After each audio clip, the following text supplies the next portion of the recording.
I-share ko sa inyo ngayon, isang madre, no? Ini-exercise natin kanina. So, ginawa na natin yung series of exorcism sa kanila. Pero ito lang muna yung i-share ko sa inyo. Yung nanay niya, yung mga ancestors niya ay very occult practitioners. So, dito natin makikita, mga kapatid, gaano kadelikado, no, yung mga occult involvement ng mga ninuno natin, no? So yung mga apo ninyo ang iharas ng demonyo. Kung hindi oppression sakit, walang finding sa doktor, walang diagnose sa doktor, yung doktor ay malilito ano yung findings niya, maraming findings, no? Wala talagang precise na conclusion, medical conclusion ng doktor. Oppression, meron ding obsession, no? Negative yung pananaw nila sa buhay, no? Suicidal tendency, demonic obsession po yun. Biglang magagalit na walang enough reason, maliit lang yung rason.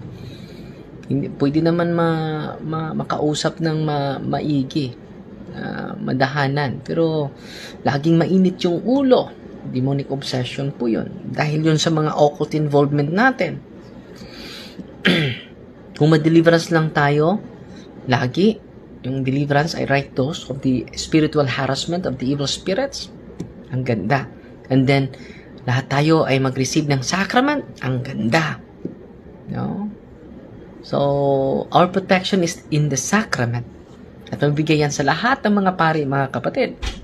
So, nangyari sa madring ito, hindi lang siya obsessed. No? Negative yung pananaw niya sa buhay, at negative yung kanyang damdamin, mga kapatid, negative yung kanyang emotion, at dahil dito, mga kapatid,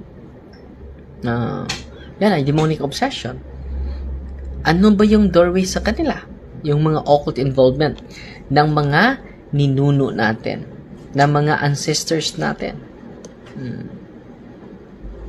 At itong nangyari, hindi lang obsession, hindi lang oppression ang naranasan ng madring ito, kundi possession, total control of the demons.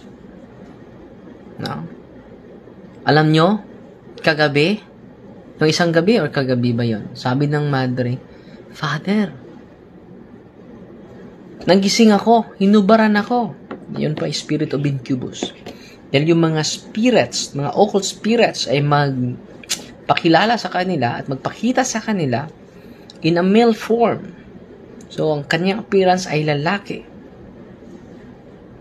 At sabi niya, hinubaran ako, Father. Just imagine, no? Hinubaran ako. Sa mga espiritong ito. Just imagine, no? Hinubaran siya. Yan po ay spirit of incubus po. At kanina, in-exercise natin, grabe yung kapangyarihan ng istola, ng pari. No? Inagay ko sa kanyang ulo, sabi niya, mainit! Kunin mo yan, Darwin, kunin mo she is referring to the stole. Kunin mo yan. Ang init!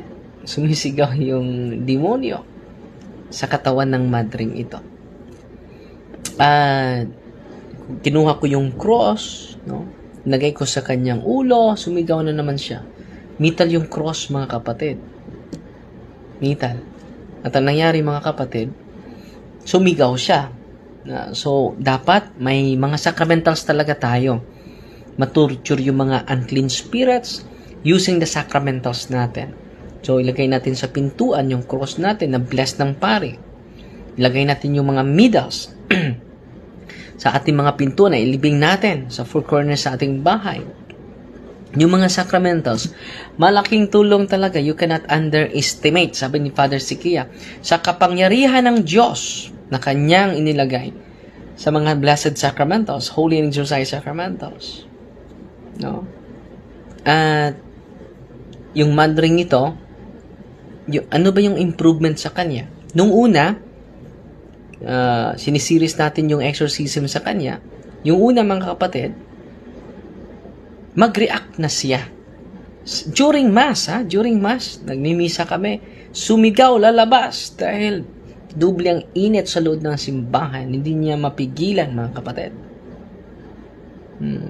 Grabe, no? Madre, naharas ng demonyo. Not because of her, but because of her ancestors. Grabe yung occult involvement ng mga ancestors niya. May anting-anting, may mga orasyon. So, ganyan talaga. Kung nalalaman lang ng mga occultista, kung nalalaman lang ng mga faith healer, itong katotohanan na ito, hindi sila magdalawang isip sa pag-surrender sa mga occult objects nila, sa mga langis na galing sa mga albularyo. Hindi sila magdalawang isip. Yung mga habak nila, hindi sila magdalawang isip na mag-surrender nito. Dahil it is from the evil spirits. Magbigay siya ng mga false healing, false hope na gagaling ka, protection ito, pero hindi. It is a false hope, mga kapatid. At ito ang dahilan sa madring ito. Demonic obsession, demonic oppression, demonic possession ang nangyari sa madring ito. At anong improvement niya ngayon? Makadalo na siya sa misa, makatapos na siya sa pag-attend ng misa. Noong una, hindi talaga. Kahit sa pagsimula ng misa, mag-react na siya. Dahil binigyan na natin ng series of deliverance itong madring ito. At makontrol na niya yung sarili niya. Pero kanina nawala talaga siya. Dahil solemn exorcism po yon ang binibigay natin sa kanya. At lubhang nasisiyahan yung mga madre na kasamahan niya dahil malaki na yung improvement ng kanilang kapatid. Yung dalawa ay completely liberated na po. So, pinauwi na natin sa kumbento nila, pero may additional na 5 na naman na pupunta sa atin. Just imagine, ha? So, bawat isa isi-share ko sa inyo. Ngayon, yung isang madre muna na ini-exercise ko kanina, just imagine, hinubaran siya sa masamang espiritu.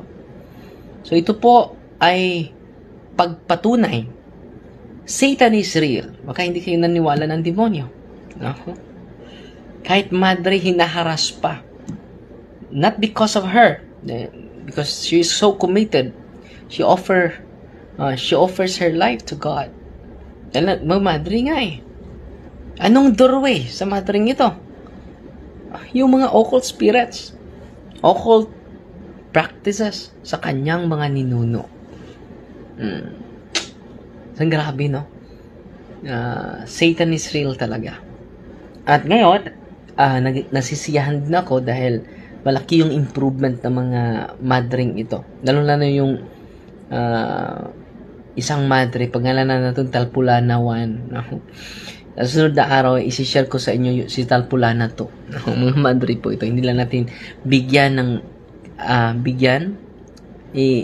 i-reveal yung tunay na identity nila, tunay na pangalan nila, mga kapatid. At hindi ako mag-stay long dahil mag-date kami ni Father Rumi Barcelona.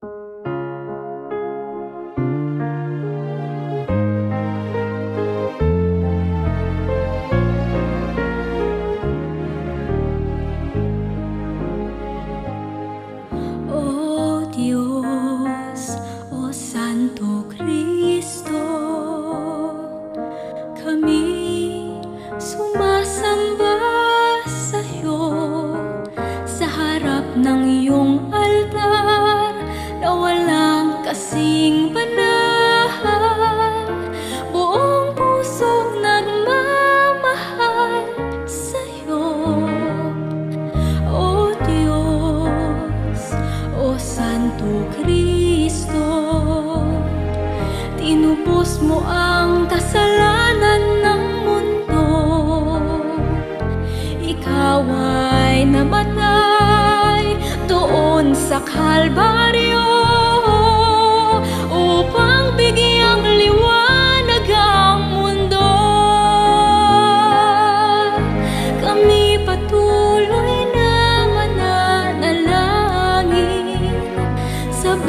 at araw, sana kami dinggin. Ikaw lang ang magliligtas sa amin, O Santo Cristo na Diyos namin. O Diyos, O Santo Cristo, tinupos mo ang kasalanan ng mundo. Ikaw ay namatay doon sa Kalbaryo